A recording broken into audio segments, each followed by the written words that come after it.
para dar continuidade à questão do AI-5, do militarismo. Deixa eu ver se não tem algum por aqui. Tem não, nós estamos em outra época, né? Muito bem, essa aí já se acabou, já se passaram, tá? Eu falei para vocês que vocês fazem uma pesquisa aí que tem muitas e muitas pessoas que é a favor, principalmente nos crimes bárbaros. Mas tudo bem, já falei a primeira parte, eu vou dar continuidade agora e vou falar um pouquinho sobre a ditadura militar.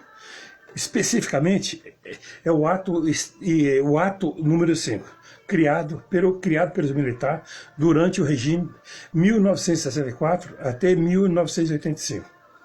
Você pergunta, André Falco, o que foi a ditadura militar?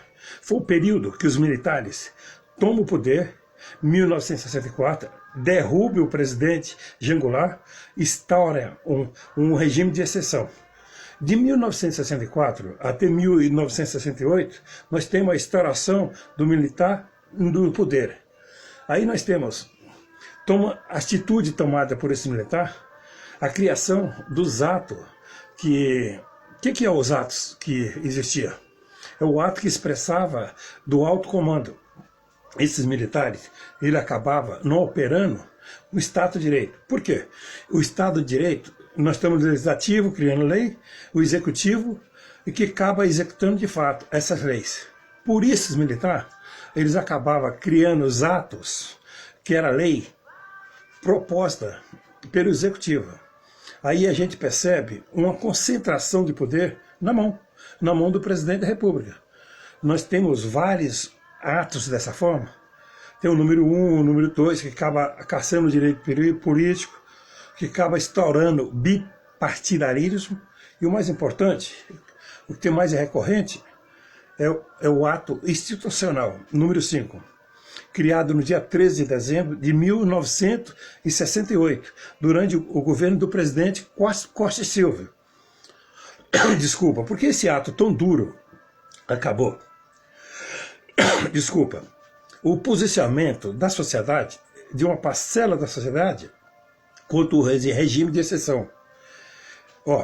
É cultural, festivais de músicas, muitos cantores e artistas contestando o regime militar, as greves operárias, que contagem, demonstra que uma parcela dos trabalhadores são contra esse modelo político-econômico. Nós podemos esquecer da passeata dos 100 mil, foi Edson Luiz, um negócio assim, levaram 100 mil pessoas à rua. O militar, ele se sente impressionado por o que aconteceu. Eles agiram de uma maneira muito dura. Eles acabam instaurando o ato, o número 5. Era o ato do regime militar. Por que eles propunham esse ato? Em primeiro lugar, o número 5 era a cassação dos direitos políticos. Pessoas que acabavam perdendo o direito de votar e se candidatar a qualquer cargo político. Esses direitos políticos ficavam suspensos por mais de 10 anos.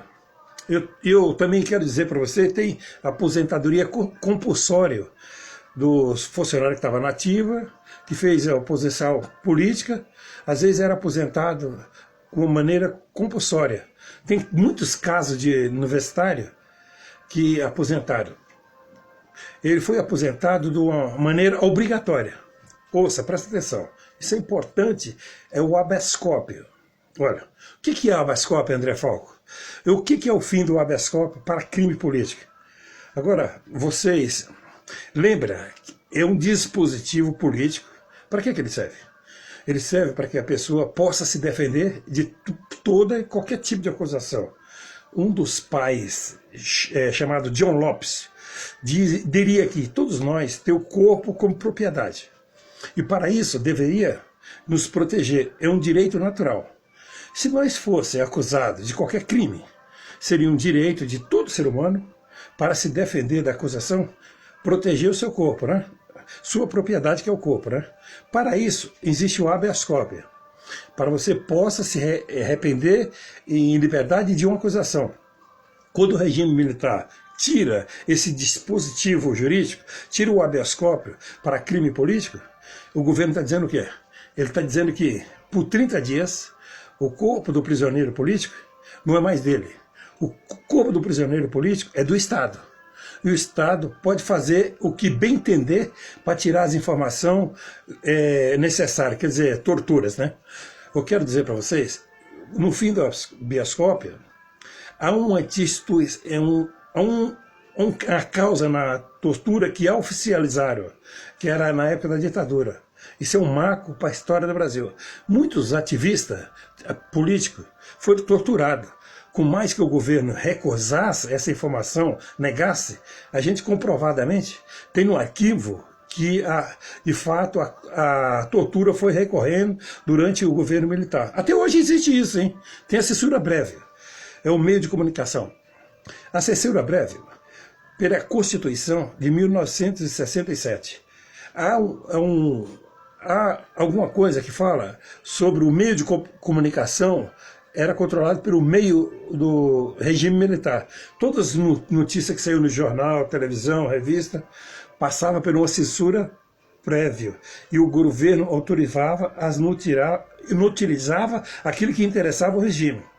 Os meios de comunicação eram controlados também pelo governo militarismo. Era uma característica do ato número 5. Agora, o governo Costa Silva, ele era mais utilizado no presidente, na época do Garrastazu Média. No 1968 até 1974, com os anos de chumbo, a dureza que o regime reprimiu esses supositores, era de uma maneira muito violenta. É nesse momento, o institucional número 5 tem o surgimento dos grupos guerrilheiros, porque não havia mais a possibilidade de você fazer uma oposição organizada através do meio social. O único que podia era só o MDB. Porém, muitos militantes acabou optando pelo grupo guerrilheiro.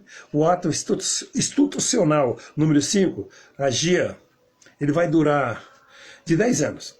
E depois o governo Ernesto Geisel acaba abolindo o ato número 5, e nós temos mais uma página bastante triste da nossa história sendo virada. Vocês entenderam? Então, eu vou passar a falar mais sobre isso aí. Eu estou fazendo um resumo para vocês, que é meus seguidores e amigos. Então, beijo no coração e até a próxima. E ó, juízo.